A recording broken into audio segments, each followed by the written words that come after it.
मध्य पूर्व। ये नाम सुनते ही जहन में अक्सर दो अलग अलग तस्वीरें उभरती हैं। एक तस्वीर है सभ्यता के पालने की, जहां से दुनिया के सबसे बड़े धर्म और कहानियां निकली। और दूसरी तस्वीर है एक ऐसे संघर्ष के केंद्र की, जिसकी खबरें हम रोज अपनी स्क्रीन पर देखते हैं। ये दोनों तस्वीरें एक ही जगह की हैं, लेकिन एक दूसरे से कितनी अलग लगती हैं, है ना? तो आज हम इसी बड़े सवाल का जवाब ढूंढने की कोशिश करेंगे।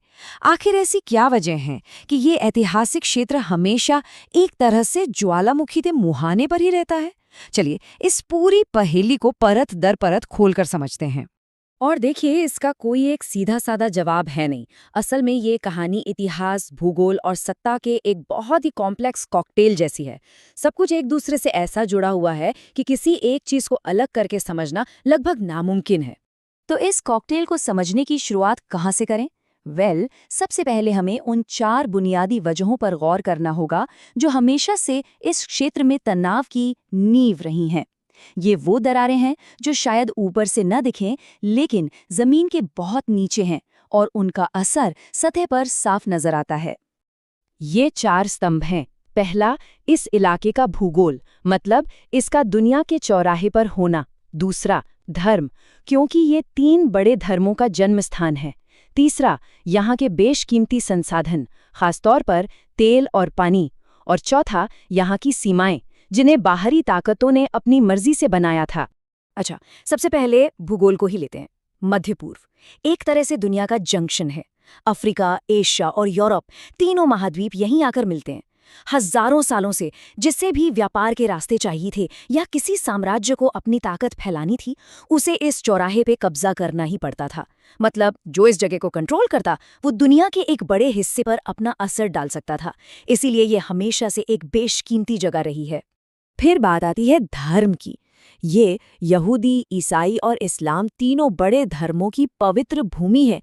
जरा सोच कर देखिए, यरूशलेम जैसी एक ही जगह के लिए तीनों धर्मों के लोगों के गहरे ऐतिहासिक और आध्यात्मिक दावे हैं। और जब आस्था इतनी मजबूती से जमीन से जुड़ जाती है, तो राजनीतिक समझौतों की गुंजाइश बहुत बहुत कम हो जाती है।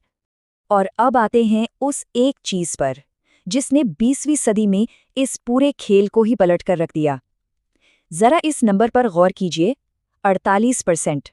जी हाँ, दुनिया में जितना भी तेल का भंडार है, उसका लगभग आधा यानी 48% अकेले मध्य पूर्व में है।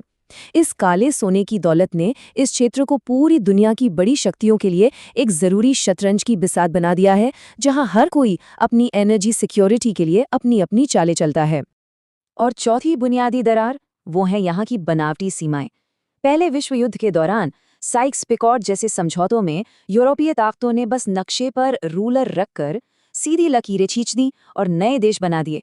उन्होंने इस बात की जरा भी परवाह नहीं की कि जमीन पर कौन से कबीले या कौन से धार्मिक समूह सदियों से साथ रह रहे हैं या फिर एक दूसरे के दुश्मन हैं। इन लकीरों ने ऐसी दरारें पैदा की जो आज तक नहीं भर पाई हैं। तो ये तो हुई वो बुनियादी दरारें जो हमेशा से जमीन के नीचे थीं। अब देखते हैं कि पिछली सदी की बड़ी घटनाओं ने कैसे इन सुलगती चिंगारियों को भड़काकर एक बड़ी आग में तब्दील कर दिया। इस टाइमलाइन पर नजर डालिए। 1914 में जब सदियों पुराना ओटोमन साम्राज्य टूटा, तो एक बहुत बड़ा पावर वैक्यूम यानी सत्ता का खालीपन पैदा हो गया। उस खालीपन को भरने की होड़ शुरू हुई। और फिर 1948 का अरब-इजराइल युद्ध हो, 1990 का खाड़ी युद्ध हो या 2003 का इराक युद्ध, ये सारी घटनाएं उसी शुरुआती बिखराव का ही नतीजा हैं, एक दूसरे से जुड़ी हुई। इनमें से 1948 में इजराइल का बनना एक बहुत बड़ा ऐतिहासिक मोड़ था। इस एक घटना ने एक ऐसे संघर्ष को जन्म दिया जो आज भी इस पूरे क्षेत्र की राजनीति के बिल्कुल केंद्र में है और जिसने अपने पड़ोसी अरब देशों के साथ कई बड़ी जंगों को हवा दी। हाल के दशकों में लड़ाई का तरीका भी काफी बदल गया है। अरब स्प्रिंग के बाद जब कई देशों में सरकारें बहुत कमजोर हो गईं, तो प्रॉक्सी युद्धों का दौर शुरू हुआ। प्रॉक्सी युद्ध मतलब ईरान और सऊदी अरब जैसी बड़ी ताकतें अब सीधे आपस में नहीं लड़ती, बल्कि सीरिया और यमन जैसे देशों में स्थानीय गुटों को पैसा और हथियार देकर पर्दे के पीछे से अपनी लड़ाई लड़ती हैं। तो ये तो था इतिहास। अब आज की बात करते हैं। वो कौन से बड़े कारण हैं जो आज भी इस पूरे इलाके को एक बारूद के ढेर जैसा बनाए हुए हैं, जहां एक छोटी सी चिंगारी भी बहुत बड़ा धमाका कर सकती है।